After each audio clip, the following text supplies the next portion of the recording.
tradition, we the underground. We paved the way for the famous, yeah, the underground. The pioneers remain nameless here in the underground. The majors and the players who get praise and say they made it and got stayed in good and polished like a diamond in the underground. When they lose touch with their roots and need another sound, the industry climbs down into the underground. We be the mom and pops, they the incorporated. They love and we're unknown, hated amongst our own. Contracts made to escape into a good like they be saying. And welcome to What's Hittin'. I'm your host, Snookie Blaze. Today we have a magnificent musical powerhouse coming to bless the couch, Mr. Kimperdo. He's a percussionist, an artist, a composer, a writer, and he designs and works with children. So when we come back, we're going to get all up close and personal with Mr. Kimperdo right here on the couch. And welcome back to What's Hittin'. I'm your host, Snookie Blaze, and like I promised, Mr. Kimperdo himself is blessing our couch. No other than Mr. Kimperdo with the many multiple talents that he has going on. How are you? I'm not that big. You are. In the underground world, yes, Mr. Kimperdo is one of the percussion gods, okay? Composer gods. He does his magic. It's like a mastermind of creation with the things that he put together. And the bands that you put together is amazing. So don't even take it from yourself. So we got to get up close and personal. So my first question to you is, when did you know that percussion was the love of your life? I'd say when I was in middle school. You know, you've been told all your life that, I hate to say this, on especially in the times we're in now. Speak the truth. But I hate to say, I was told for forever that white people don't have rhythm. Then I saw this little young white boy on drums in Masterman. His name is Little Davy Lang. Never forget his name either.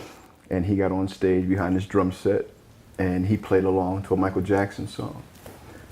And, all of us were like in awe because we all were told the same story. Wow, where'd he get that rhythm from? Wow. So it was a challenge to us. If he can have rhythm like that, then we must have rhythm too. So the next week we took drum lessons. And I think out of the 5 of us that took drum lessons, only 3 of us stuck it out. And from that point on, that's when every song I listened to the drums even more now. So you definitely picked that up. You got your ear, you got your rhythm. You was like, nah, he ain't gonna be the only one out here doing this. I gotta put some color back into the drum set. Yeah. So I appreciate that. That's awesome. Just being honest. Yeah, hey, this is what's hitting right here. That's all we do is honesty. We want to know the truth. That's why we up close and personal, because we need to know the truth of how this went down. Now, Mr. Kim has been all around all different types of people, and you grew up in music. So tell me, what was your inspiration? Like, what inspired you, or whom inspired you to become the type of multiverse artist you are today? Well, since I'm a visual artist and a performing artist, every day when I would leave the house, I would hear the drums in the neighborhood. And I would hear the drums on the way to school, or I would hear the drums on the way to the community center where I would learn to draw. So I thought that drums were a part of everybody's soundtrack. Everybody heard drums when they left the house. Just bounce it like. It was the African drummers and it was the Latin drummers and the indigenous drummers all in the same neighborhood, and they all played in harmony. Wow. So we all, I just thought that was supposed to be it. So as time went by, I didn't go straight to the drums. I actually went to the clarinet first. I found out that wasn't for me. Then I tried the guitar. Couldn't handle the fingering. So the music teacher put me to the side and he says, tap this rhythm out on the table. So I followed him, replicated what he tapped out. Then he tried a little more complicated rhythm. I did that one. He says, give me that slip back for that clarinet. You're gonna play drums. He knew, he seen it in you, that you can keep that, and you would be amazing with it. He's amazing with it. You'll see later. Also, you teach your skill. Now, let me back up before I tell you about his teaching skills. The paper bag artist. Tell us how you became the brown paper bag artist. Okay, well, the gift of artistry came through my mom. My mom's also an artist. She's very creative. She was more of a seamstress. But growing up, I would always sit and draw. And I discovered toned paper. when I was younger, and I loved colored pencils. So as I was growing up, I had to start developing techniques on colored paper. And then later on in life, when I fell into my addiction, I didn't have the resources for art supplies. So I went to the corner store and I asked the guy at the corner store, I said, look, can I get a stack of those paper bags? And since he knew me, he wouldn't deny me. He said, sure, take them. So I would take those paper bags and actually go in and chronicle my addiction on the paper bags. Wow. And I would go back and I would, whatever supplies I did have left over, I would go back with either the pens or the markers. And I would really get into some serious artwork on the paper bags. The officer who worked in the 9th District saw some of the artwork in the course of my going back and forth doing my thing in the drug culture. And he was a little taken aback by some of the artwork. And he said, you know what, I don't even want to lock you up. I want to see where you're going to go with this. So he allowed me, actually, a lot of times, gave me quite a few passes. Wow. And then when it got to the point where it was out of his hands and I did get locked up, he went to the house where I was staying, got my collection of sketches and my writings and all the things that I had used to document my addiction and put them up for me. Wow. So, but while I was in prison, I had, since I had started working on the paper bags in the street, we had a visiting art teacher from the prison society who would come to the prison and teach us once a week. And he would ask us, do you guys want any art supplies, whatever. So I requested a roll of that brown paper that everybody wraps their gifts in. So he was kind of curious about it. And I told him about what I had developed. So he brought me the brown paper, and over a matter of, I might say maybe a month and a half, he allowed me to enter artwork into an exhibit that was happening outside the prison. Wow. So we did, I did a portrait of Nelson Mandela, who had just been released from prison. Sammy Davis Jr. had just died, so I drew a picture of him. I drew a picture of tribal dancers from Africa, and we did that because I wanted to just test the colors and the textures on the paper. And then I did a couple self-portraits. Then I also had some pieces brought in from home, and I enhanced them while I was in prison, and we put 15 pieces on exhibit at a gallery on 3rd Street. So from that point on, that was when I made my debut as a paperback graphic artist. But out of the 15 pieces that I submitted at the show, 10 of them sold. Oh. So that encouraged me that this is something worthwhile to pursue. So when I finally came home from prison, that following, I think a month later, I just continued to pursue the paperback graphics, and now I have the paperback graphics collection of greeting cards. I've done a couple CD covers in that style. I've done a children's book in that style. So it's paid off to be, something worth investing in. Something that was actually 100% free at one point turned into actually something very profitable. Wow. So you actually documented yourself through your addiction. Do you look back on that art now and reflect on it? Well, I look back at the art, but I also was writing poetic essays for what I experienced each time. And some of the essays were actually kind of mind-blowing for me to write them in the state that I was in. Wow. That was I think that was how God was actually keeping me grounded throughout my addiction. Because even though, and here's the sad thing about the addiction. When we inhale cocaine, the vapors run across the frontal lobe of our brain, and it stimulates it and it releases endorphins. And that has different people does different things. It just enhanced my creativity. My senses were heightened.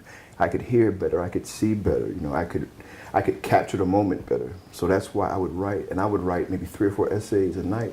By the time I was arrested, I had 43 essays that I had written in my addiction. Wow. So that portion of what I had written, I'm actually including that in the book that I'm writing now. Yes, you should. Look out for that. Okay. When can we expect that to be done? Well, from the way we're planning it now, it's going to be quite unique the way we're going to approach it. It's going to be a chapter released. A chapter's going to be released one month at a time, just 12 chapters. We're not exactly sure when the first chapter is going to be released, but it'll be released over sort of a course of a year. All right. Each chapter, the name of that book is called God is the Ultimate Timekeeper, This Drummer's Story. And each chapter is actually called, the first chapter is called The First Hour. The second chapter is called The Second Hour. And we continue up until we get to the 12th hour. And each hour encompasses anywhere between 5 and 15 years. And with each chapter, what we're going to do is we're going to release a companion CD to go with it. Maybe only 1 or 2 tracks, but it will be the soundtrack that you listen to as you read that chapter. And we want to hope to continue that each month until you get to 12 chapters or until you get the whole 12 hours. That is amazing. That's unique and amazing. Yeah, so- You get the music and you get the literary. Okay, that's what's up. I'm looking out for that. I definitely that has piqued my interest, to say the least. What do you like to drink when you're either revving up or revving down? Okay, I'll answer that in two parts. No, wait. You gotta wait. We're going to check out this independent artist, and when we come back, we're going to make Mr. Kimperdo make it for us. Okay, that's fair. You're watching What's Hidden. I'm Snookie Blaze on the couch with Mr. Kimperdo. I told y'all he'd be here. We'll be right back. Hi, I'm Melody, aka Street Squad's Miss Mac, and you're watching What's Hidden. We in the building. Let go, don't get it twisted. Nah, I'm about my business. And if I wanna eat it, so yeah, stay off my mess. I'm on my mess. Don't get it twisted. Don't never. Mixology. And welcome back to What's Hidden. I'm your host, Snookie Blaze, and we're here with Mr. Kim, and he's going to make us the drink that, does this rub us up or rub us down? This rubs you down. Rubs us down. This rubs us down right here. That's why I got a little alcohol involved. So, what are we making? Okay, well, after lifting all the hardware off the stage and trying to overcome the back pain, we try to sedate it a little bit with something I call spiced tea. Spice tea, guys. Okay, So when you go look it up on the website, it's spice So we'll tea. grab a couple of these. Grab yourself a glass and Oh, he making me make my own drink, y'all. do what Simon says. You what? How many of them putting in there? Simon put two in. Simon put two. All right. And just to be polite, try to do it this way. What the? Yeah, just to be polite. I'm just joking. I was about to say. Wait a minute. I have a light-skinned hand coming in front of the camera to tell me to make the third drink for production or off camera. Alcoholics here. So a shot of A spice shot. rum. Okay, here you gotta do it for me. This is your love, and then this is production's glass. Okay, so you tell me when to start. All right. Okay. And for production, Yeah. are they 21? She's over 21. Okay, gotta make sure. We want to say how much over? But she's over 21. Okay. Oh, somebody said okay back there. That's a heavy drink. Whoa, look at all that. And then since it's spiced, what I use half and half instead of just regular iced tea. Okay. So it's just it's half and tea, you half adjust lemon. it, and half, and you add it to your taste. Okay. And just for a little bit of edge. Let's do hers too. Okay. She probably light on the juice.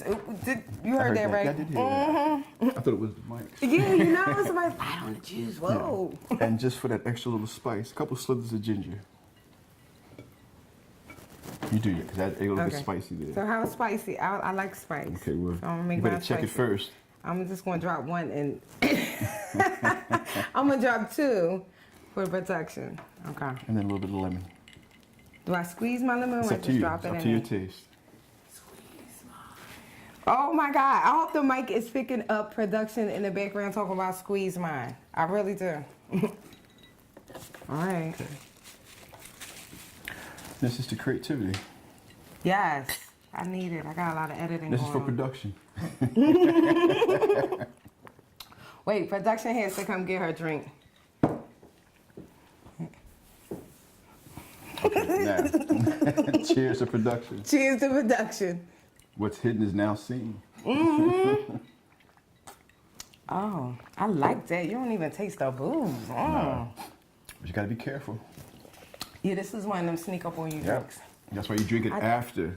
See, after the lifting, don't drink it before. Don't stop and say, I'm going to take one of these and I'm going to relax before I pick up my equipment. No, because you will be on your equipment, still asleep while people are pulling off. That's right.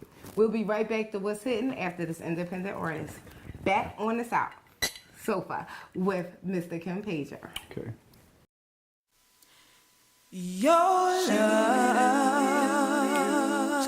loving takes me to a place I am so feeling spicy right now. Welcome back to What's Hitting. I'm Snookie Blaze here with Mr. Kimperdo and his spice tea. It sneak up on you. Let me tell you, 2 minutes was not long enough for a commercial break. I'm just gonna put that out there because it's one of them drinks. But you can find this drink on the website under Kimperdo. Let me see what I want to ask you next. I think I would like to know what was so far, because you've trailblazed, you've been here for a minute. What has been your most epic production? It's a hard question.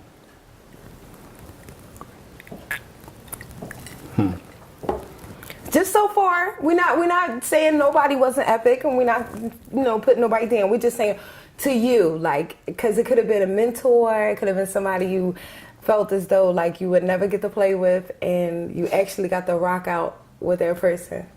Well, you want to say the one that I helped produce or participated in? You're multi-talented, so you just let me know which one is more epic for you. Okay, well, in fact, you know what? It's probably something that you haven't seen.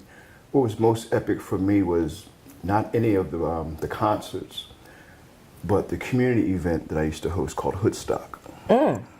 Yeah, I grew up at 17th and North, which is in Spring Garden, a neighborhood that was hit hard by gentrification. Okay. A lot of families got displaced. So when a lot of those families got displaced, we had been used to using the playground as a place to meet. We would bring DJs out, bring bands out, and we would all just get together and have a good time. Baseball games, basketball games, the whole community would come together. And the community being as close-knit as it was more like family.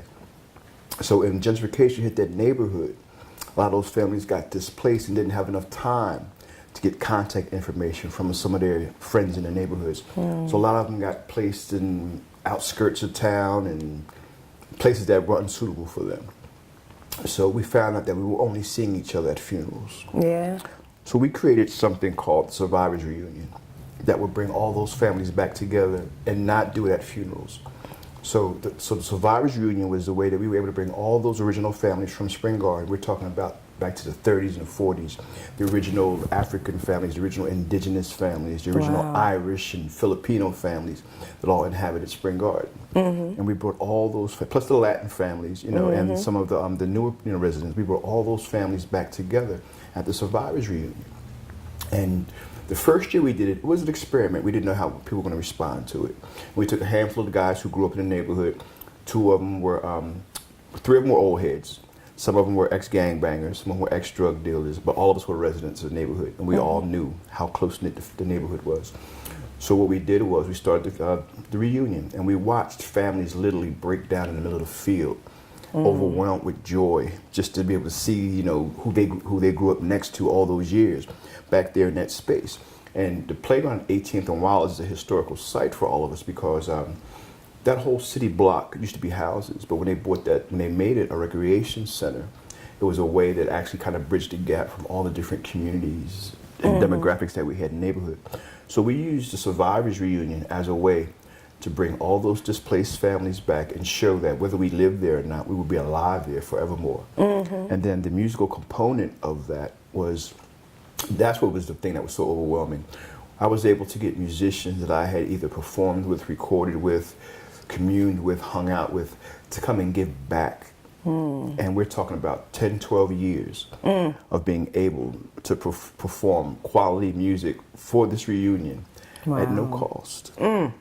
So that has to be probably the most epic situation where God blessed us by just opening these people's hearts up to just give back. And I'm talking about a who's who of musicians who came through 18th and Wallace. I can believe it. You sprinkled yourself amongst many people and many groups and bands, and I can imagine the party that you put on that day. Oh, and we went from 12 noon to 8, and we had entertainment every 45 minutes, a new act, and we made sure that we spread as much diversity amongst the community as possible. We had a presentation by the indigenous tribe from the Cherokee Nation. One of my friends, David Hughes, is the chief medicine man of the Cherokee Nation. He brought them out in full regalia one year. We had a martial arts exhibit by some of the local martial artists. We've had members of the Women's Shikare Ensemble come out. We had Papa Kenyatta come out with his group.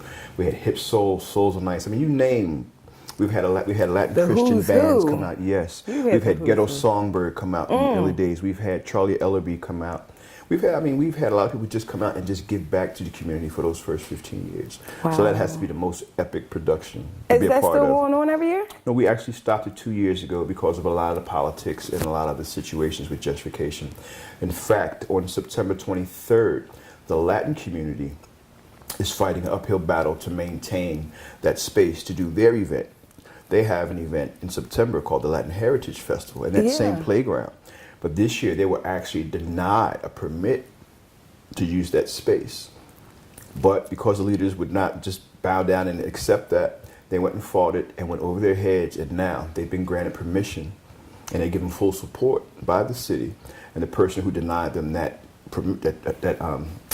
permit is in hot water. The permit that normally costs $50, they tried to charge them $200 for. Are you kidding And then me? tried to tell them also that now for the 15 years we brought DJs, live bands, and just had a great party in the park, and all were invited.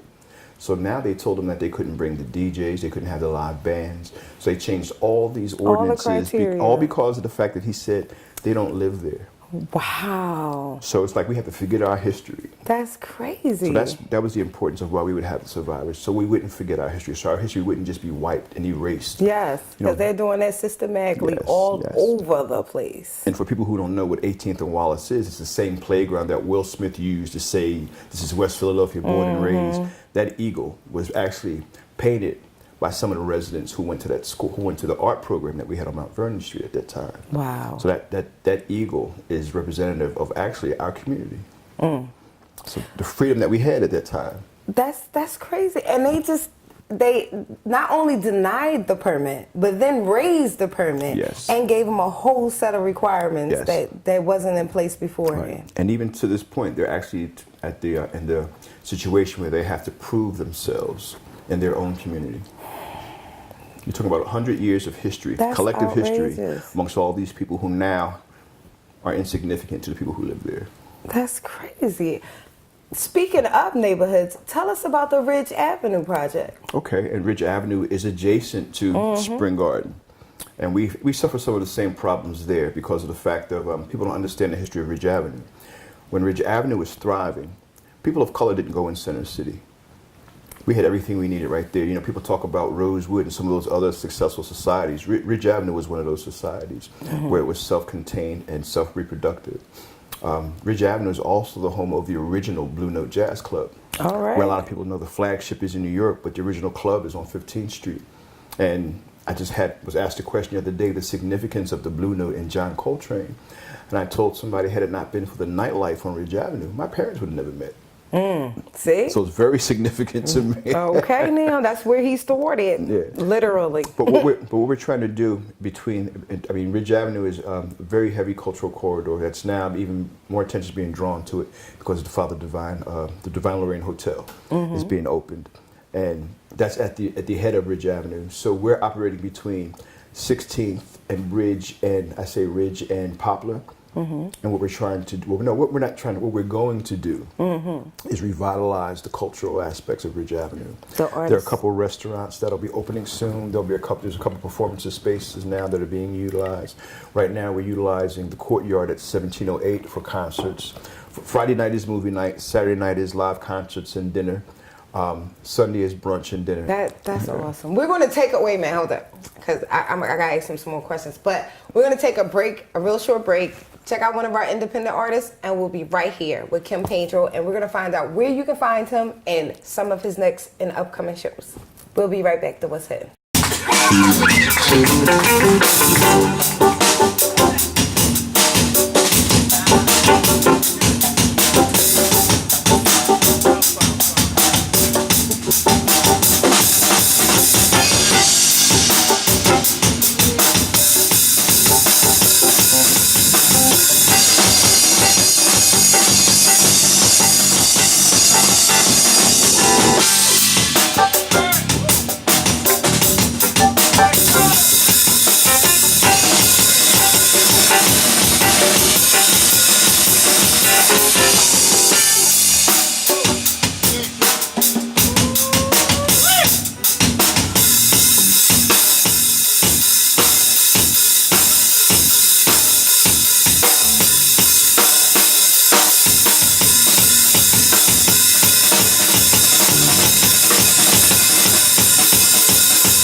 Pedro on.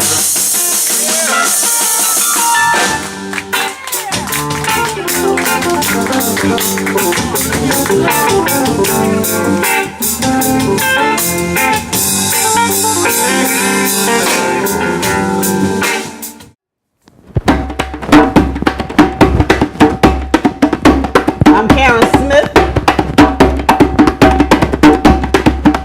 The 3 P's.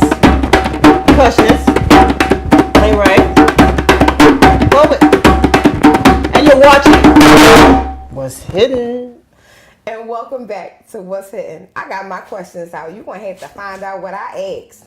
But I need you to tell our audience where they can find you, your music, with all the collaborations you did. You're going to have to run off some CD names so they can find you. Because you've been a part of so many different things. It's been a good journey with you. I've known you for so long, and it's been an epic journey of music with you. So you're going to have to give them some information, because now they got to find it. I'm trying to think of where you can find me. Well, one of the spots where you can find where we're performing is www.jazznearyou.com /Kimperdo Rodriguez. That tells you where we're performing. You can go to YouTube and just type in Kimperdo, all one word, and you'll find a host of stuff from 2011 to current stuff when I was working with Sound Cave Productions, when I was working with Souls on Ice, Hip Soul, Jazz Guardian. Wow. It's a lot of stuff on YouTube. Just type in my name, Kimperdo or Kimperdo Rodriguez.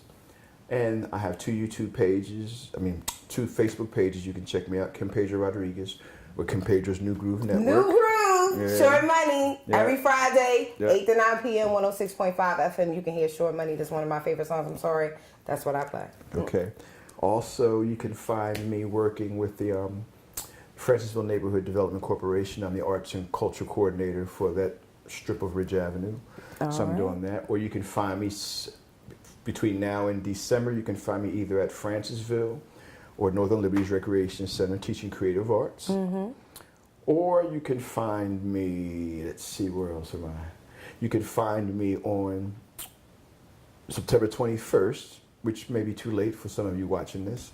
I'll be with the Interstellar Ascension John Coltrane Jam Session at Rittenhouse Soundworks. On Saturday, I will be at the Courtyard at 1708 Ridge Avenue with Groove Elation, which is another spawn from New Groove Network. Yes, I will be there rocking out. Short Money. Let me see what else. It's a lot of stuff coming, but you can really, like I said, if you go to www.jazznearyou.com /Kimperdo, you can find whatever it is I've got going on. That's in the jazz idiom. Okay, All right. but you're out of the jazz idiom too now. But you can, if you go to my Facebook page, you can always see. Go to Kimperdo's New Groove Network, and there's always a link to whoever I'm playing with. All right, so we're going to pause, and you're going to look at us for a minute while you look at all this writing that's up on the screen right now where you can find Mr. Kimperdo. It's a rolling, scrolling thing. I know. I know. It's still going right. I know. That's how Mr. Kimperdo do it. Thank you guys for tuning in to What's Hitting TV. Now, every Friday we have What's Hitting Radio, 106.5 FM, phillycam/listen.org, or tunein.com, where you'll hear Short Money. I'm trying to tell you, that's my favorite song. So, check us out. We'll see you next time. And thank Mr. Kimperdo for joining us on our sofa. And we'll see you next time on What's Hitting.